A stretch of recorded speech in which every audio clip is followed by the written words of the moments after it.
Welcome to today's Explainer. We're jumping right into a fascinating and honestly pretty impactful clash that's playing out right now inside the US tax system. On one side, you've got the IRS, right? They have these massive machine-like operational needs. But then on the other side, you've got the Taxpayer Advocate Service. They're an independent organization within the IRS, and they are pushing hard for individual fairness and actual human review. Okay, let's dive into this. Because the Taxpayer Advocate Service, or TAS, well, they aren't holding back. Look at this quote straight from their 2024 report to Congress. They flat out state, "The IRS's administration of penalties is often unfair, is inconsistently deterring improper behavior, is not promoting efficient administration." Wow, that is a remarkably bold critique coming from inside the house, so to speak. They're basically saying the current penalty system is broken right at its foundation. And that brings us to the core question we're exploring today. How exactly does the IRS balance a massive bureaucracy with individual fairness? As you'll see throughout this explainer, it's a constant tug of war. You've got a gargantuan automated system that's processing hundreds of millions of files, pulling against the individual everyday taxpayer who, occasionally gets caught in the gears. So, let's get into Section 1, the bureaucratic behemoth. We're going inside the IRS operational manual. To really grasp why the IRS relies so heavily on automated penalty machines, we first have to understand their sheer scale. Take a look at just the title of this one specific subsection of the Internal Revenue Manual. It's Section 21.3.8, covering telephone operations for tax-exempt and government entities.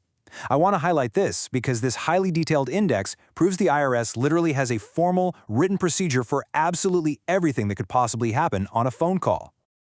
I mean, just look at the wild granularity of these procedures. A single manual index covers handling severe emergencies like bomb threats and suicide threats, all the way down to bingo, raffle, and pull tab rules.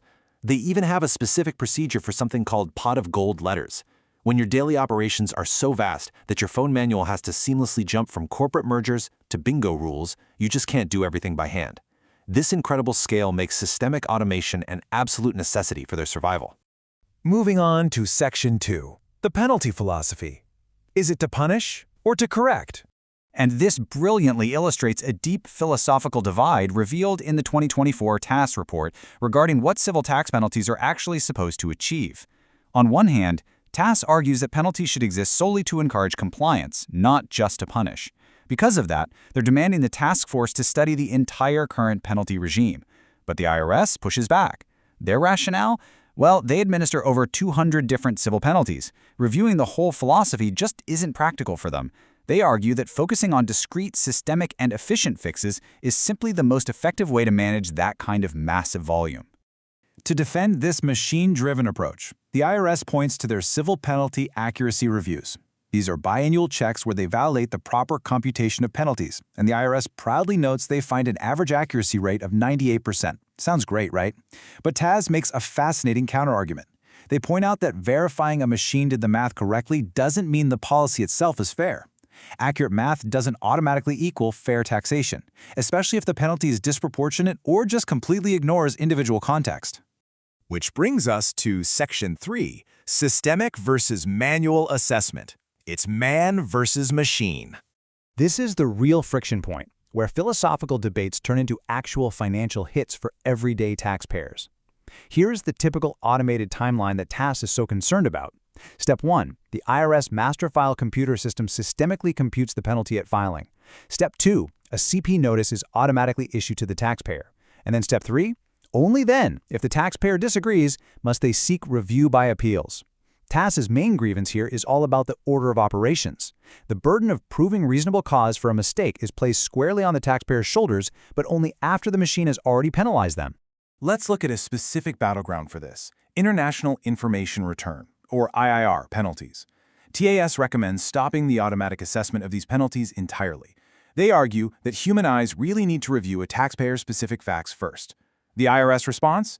Well, impartially speaking, they argue that systemic assessment actually ensures consistent treatment across the board, rather than just penalizing the people selected for audit. And more importantly, the IRS warns that pivoting to manual review for these high-volume returns would severely delay processing and hold up related tax refunds for millions of people. Then you have the dispute over the clarity of the notices themselves. TAS recommends that the IRS must include a clear computation of the penalty right on all notices. They argue it's incredibly unfair to force a taxpayer to do the math backward just to figure out why they're being fined in the first place. The IRS stands its ground here, though. They respond that their current process already conveys all the legally required information. Because their master file computes the penalty systemically, they argue the notices are currently as specific as their computer programming and efficiency limits will actually allow. Let's move into Section 4, the fight over exceptions, defending against the machine. Now, what's really interesting about this slide is the debate over a simple checkbox. If the machine is going to auto-generate penalties, how do taxpayers actually defend themselves? Well, TAS recommends exploring an option to put a checkbox on tax returns if a taxpayer is attaching a reasonable cause statement. This would force the IRS to review the excuse before assessing the penalty. But the IRS candidly admits that systemic programming limitations make this really difficult right now. Because of the sheer volume of returns, they believe assessing the penalty first and then letting taxpayers submit statements post-assessment through the appeals process is a fair and necessary compromise. So, if a taxpayer does get penalized, their best line of defense is often something called the First Time Abate, or FTA. Think of this as an administrative waiver meant to reward taxpayers who have a clean history of filing, paying, and depositing on time. It's essentially an administrative pass for your first honest mistake, and it's a primary tool taxpayers use to get some relief. But even here, there's a clash over expanding it.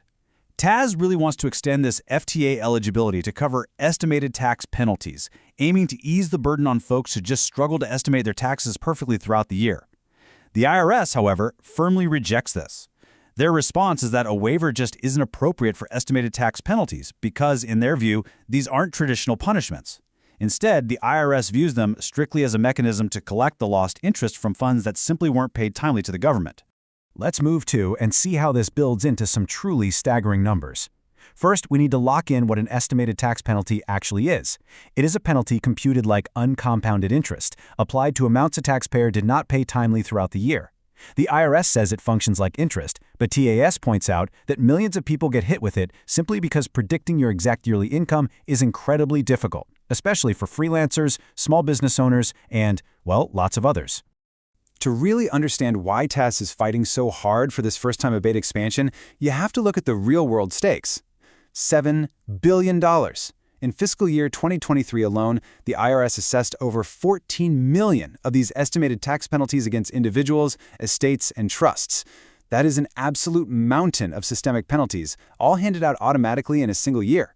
So the crucial point is this figure right here, $105 million. Out of that massive $7 billion assessed across 14 million automated penalties, only a comparatively tiny $105 million was successfully abated. That means the vast majority of the machine's automatic assessments stood firm.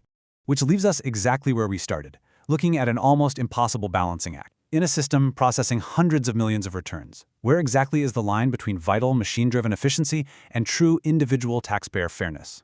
Both the IRS and the Taxpayer Advocate Service make incredibly compelling points. But as the data shows, how that line gets drawn affects millions of people and billions of dollars every single year. So what do you think? Has the machine gotten too powerful, or is it the only way to keep the system running? Thank you so much for joining me for this explainer, and I hope it helps you see the gears turning behind your next tax return.